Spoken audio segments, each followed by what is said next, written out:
Ahmedabad airport પર વિશાળ dome સાથેની આ અલાયદી વ્યવસ્થા હજયાત્રીઓ માટે કરવામાં આવી છે। 26 મેથી મુસ્લિમ સમાજની પવિત્ર એવી હજ યાત્રાનો પ્રારંભ થવા જઈ રહ્યો છે। ગુજરાતના મુસાફરો અમદાવાદ એરપોર્ટથી ફ્લાઇટ લઈને સાઉદી અરેબિયા તેના પવિત્ર સ્થાન પર પહોંચતા હોય છે, જેના માટે અમદાવાદથી જેદ્દાહની ફ્લાઇટ ખૂબ જ ઉપયોગી સાબિત થાય છે। હજયાત્રા શરૂ થતા પહેલા મોટી સંખ્યામાં મુસ્લિમ ભાઈઓ અને બહેનોનો અમદાવાદ એરપોર્ટ પર ધસારો વધી જતો હોય છે।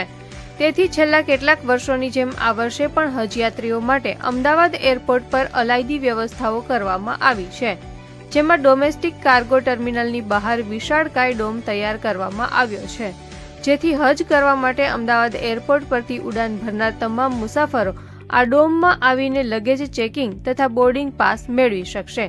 આ ડોમમાંથી મુસાફરોનો સામાન ટર્મિનલ 2 સુધી પહોંચાડવા માટે અમદાવાદ એરપોર્ટ પર આઈસરનો ઉપયોગ કરવામાં આવશે। આ સાથે જ ગરમીને ધ્યાને રાખીને અરાઇવલ ગેટની પાસે માટીના નળિયામાંથી બનાવેલો મિસ્ટ ફેન પણ મૂકવામાં આવ્યો છે। આ ઉપરાંત પંડાલમાં સીલિંગ ફેન, મિસ્ટ ફેન અને કુલરથી ઠંડક